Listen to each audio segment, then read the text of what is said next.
shoe cream, and a horsehair brush. To revive your old, dirty, dry-looking shoes, simply wipe them down with a lightly damp cloth to remove any surface debris. Then, using your fingers, rub in shoe cream small dabs at a time using firm circular motions. Let rest for 10 minutes, then brush thoroughly with a horsehair brush until you have a nice soft shine. You may still want to visit a cobbler once a year for a proper deep clean and color restoration, though if you do not want to go down the rabbit hole of the many different creams, polishes, waxes, foams, and brushes, just this simple routine with just these 2 items done once every 3 to 4 months will keep the leather uppers of your shoes looking clean and fresh for longer than you will be alive. For a unique twist on a classic, when tying a 4-in-hand, once you have your initial knot loosely formed, instead of simply pulling down on the tie, insert the thumb of your right hand under the thick blade. At the same time, using the thumb, pointer, and index fingers of your other hand, pinch the thick blade just below the knot to form the channel for the tie dimple. Then, pull up and rotate forward your thumb while firmly pulling down the blade and adjusting your pinch upwards to maintain that channel. Continue until the blade is tight against your thumb, then remove and, while holding the thin blade taut, push the knot up into place. From here, continue pulling down on the thick blade while using your fingers to firmly sculpt into your knot a smooth curvature. This technique will not only result in a perfect tie dimple, but also a notably clean, tight 4-in-hand that has a stunning curvature and dimensionality that will add an elegance and sophistication to your outfit. This works best for high-grade, thicker ties that have more body to them. For thinner ties, be more gentle when tightening using your thumb so they do not compress so much as to appear abnormally small. When hanging your trousers,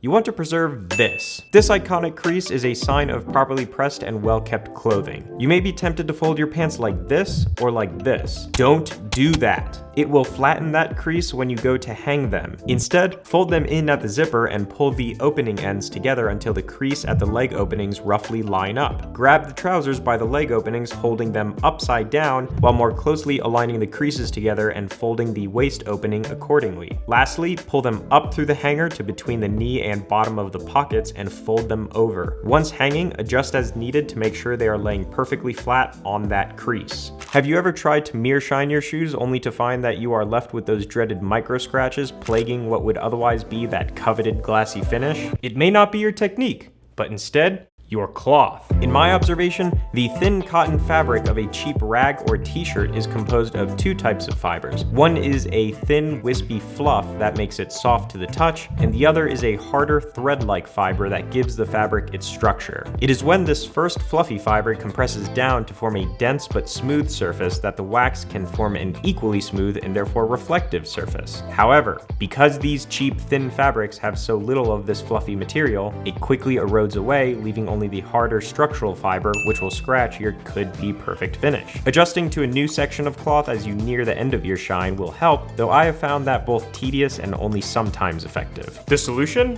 Flannel.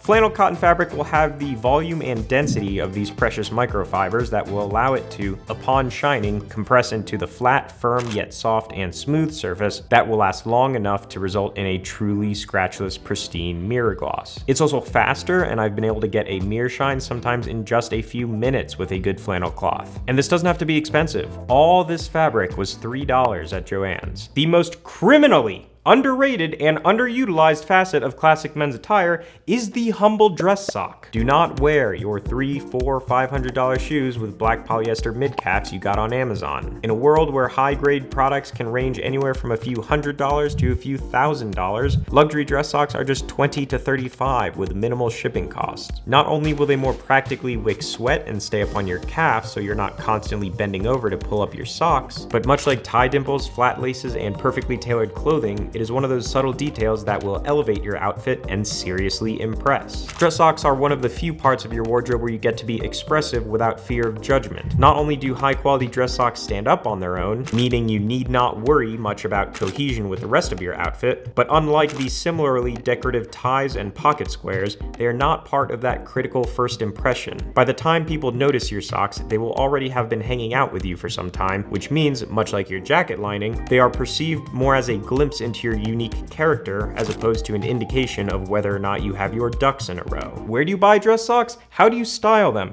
What are the signs of quality you should look for when buying dress socks so you know you're getting a good deal? All of these questions and more I have answered for you in what is the world's most entertaining and comprehensive guide to dress socks right here.